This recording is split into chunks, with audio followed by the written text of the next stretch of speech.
10 நாட்களில் அனைத்து மாநிலங்களிலும் பாஜகவிற்கு புதிய மாநில தலைவர்கள் தேர்ந்தெடுக்கப்படுவார்கள் என்று பாஜக மூத்த தலைவர் தமிழிசை சவுந்தரராஜன் தெரிவித்துள்ளார். சென்னை விமான நிலையத்தில் பாஜக மூத்த தலைவர் தமிழிசை சவுந்தரராஜன் செய்தியாளர்களை சந்தித்தார். அப்போது பேசிய அவர், டெல்லியில் பாஜக தேசிய தலைவர் ஜே.பி. நட்டாவை சந்திக்க உள்ளதாகவும், கட்சியில் 10 நாட்களில் அனைத்து மாநிலங்களிலும் புதிய மாநில தலைவர்கள் தேர்ந்தெடுக்கப்படுவார்கள் எனவும் கூறினார். பாஜக ஆளும் மாநிலங்களில் பெண்களை லட்சாதிபதியாக்கிக் கொண்டு இருக்கிறோம் என, ஆனால் தமிழகத்தில் டாஸ்மாகை கொண்டு வந்து அனைத்து மகளிரும் கண்ணீர் விட்டுக் கொண்டிருக்கிறார்கள் எனவும் குற்றம் சாட்டினார்.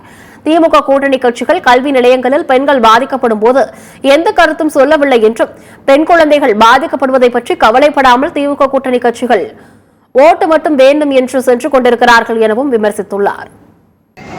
கட்சியில இன்னொரு 10 நாட்களுக்குள்ள அத்தனை மாநிலங்களிலும் புதிய மாநில தலைவர்கள் தேர்ந்தெடுக்கப்படுவார்கள்.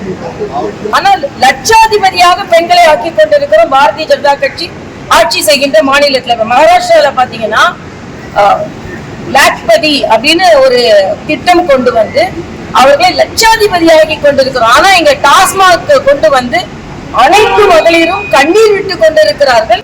திராவிட முன்னேற்ற கழகத்தின் கூட்டணி கட்சிகள் பெண் குழந்தைகள் கல்வி கற்கும் இடங்களில் பாதிக்கப்பட்டிருக்கிறார்கள். அதை பற்றி தீவிரமாக எந்த கருத்தும் சொல்லல. ஆனா இந்த பெண் குழந்தைகள் பாதிப்படைவதை பற்றி கொஞ்சம் கூட கவலைப்படாமல் கூட்டணி கட்சிகள் அவர்களுக்கு ஓட்டு மட்டும்தான் வேணும் அப்படின்ற ஒரு சூழ்நிலையில அவர்கள் போய்கொண்டிருக்கிறார்கள்.